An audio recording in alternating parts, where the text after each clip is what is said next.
Mantendo a coerência com a análise que venho desenvolvendo desde o início da minha participação nesse julgamento, focarei minhas palavras ao resumo da obra.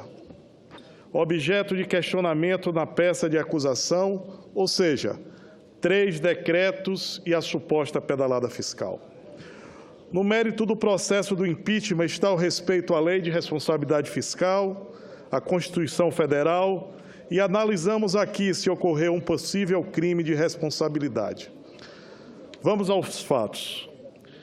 Em relação aos atos da Presidente, sobre as pedaladas, estamos entre empréstimos camuflados ou atrasos de pagamentos aos bancos estatais. Também foi aqui, durante as oitivas da defesa e da acusação, que foi feito questionamento sobre a elaboração do texto da representação do Ministério Público junto ao Tribunal de Contas da União, referente à realização das pedaladas fiscais de 2015. O senador Randolph recebe como resposta ao seu questionamento que o informante julgador participou da elaboração da peça, que deu causa ao impeachment apresentado pelos advogados de acusação. Isso é grave, senhor presidente. Por outro lado, vamos à análise das instituições. O Ministério Público Federal, Investigação Externa, concluiu pela inexistência de legalidade dos atos. O Tribunal de Contas não se pronunciou sobre as chamadas pedaladas das contas de 2015, já que ainda não as julgou. E no Senado, a perícia realizada pela consultoria da Casa entende que não houve ato da Presidente nas chamadas pedaladas. Acompanhamos ainda situações similares dessa discussão em muitos estados e municípios, que muito me preocupa. Devo ter sido um dos primeiros senadores que chamou a atenção, insisto, sobre créditos suplementares sem a devida autorização legislativa, os tribunais de contas de estados e municípios, as assembleias e câmaras de vereadores também julgam contas.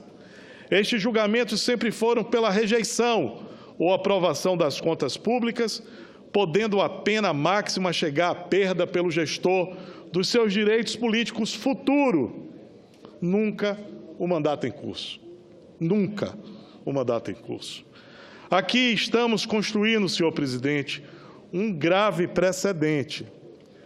Meus caros, acompanhei toda essa etapa do processo, do início ao fim, aqui neste plenário, e faço interpretação bem própria sobre a motivação dos votos de alguns congressistas e de muitos outros brasileiros que querem ser ouvidos. Muitos acreditam que a presidente Dilma apresenta limitações diversas, desde problemas de explanação de suas ideias, dificuldade de relacionamento interpessoal com aliados e subordinados, passando pela intransigência política, a dificuldade de refletir a verdadeira situação ética do seu partido, assim como por não ter apresentado um programa sinérgico consistente de administração governamental. Pontos que inflamam e são combustíveis, principalmente em ambientes de crise econômica, uma verdadeira lupa sobre os fatos. Existem aqueles que entendem que a base política da presidente Dilma sofre de egocentrismo ideológico. Se vê como proprietários da verdade e da representação única dos anseios populares. Houve ainda para alguns, no que tange ao partido da presidente, a falta de razoabilidade no julgamento em outros processos, meramente por interesses políticos. E por assim pensar, é hora de dar o troco. Tudo isso somado ao desemprego e à crise econômica, faz parte aqui do que foi denominado o conjunto da obra.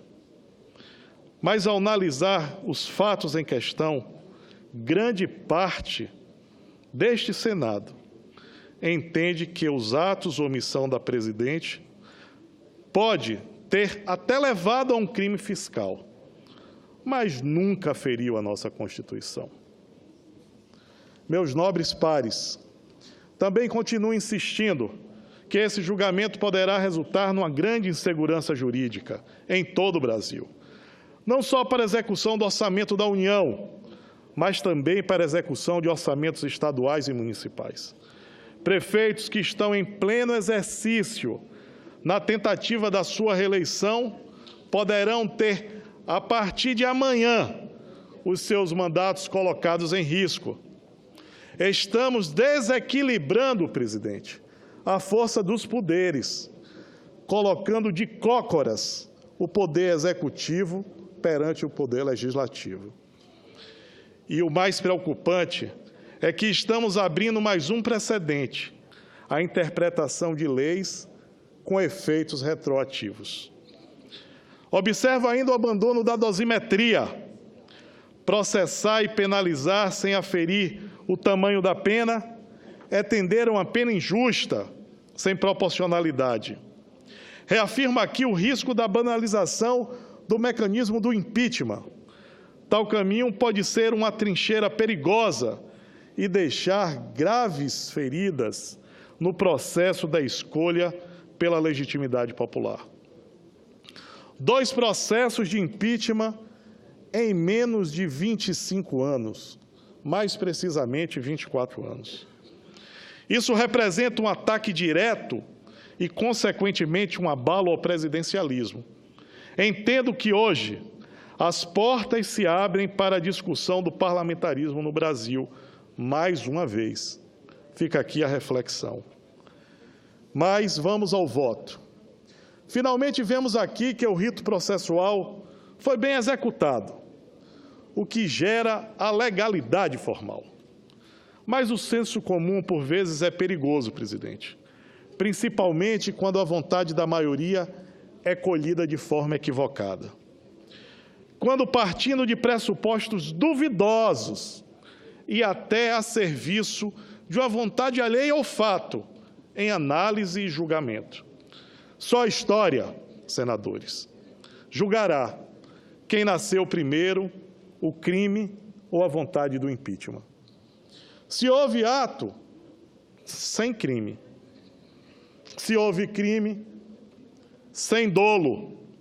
Se cabe pena, sem dosimetria. E, para finalizar, conclamo que, caso o impeachment seja negado, vale para a presidente Dilma e sua base ouvir a motivação daqueles que desejaram o impedimento. Por outro lado, caso seja estabelecido o impedimento, senhor presidente, os líderes que patrocinaram este caminho não podem se assentar apenas na vitória ou nas motivações do próprio impedimento. Necessitam olhar para a visão dos derrotados e, principalmente, nos efeitos colaterais produzidos para gestar um novo aperfeiçoamento do processo democrático. Agora, o fato é, o Senado Federal está julgando a presidente por um ato de gerente. Voto com a minha consciência, com dezenas de horas de estudo. Estou aqui desde os primeiros momentos, abrindo a sessão, com Vossa Excelência e a fechando também. Voto com estudo sobre os autos e pela segurança jurídica nos processos legais brasileiros. E por isso tudo já exposto, eu voto não ao processo de impedimento da presidente Dilma, pelos atos apontados neste processo. Espero, presidente, que amanhã, independente do resultado final, o Brasil possa acordar nos braços da reconciliação. Muito obrigado.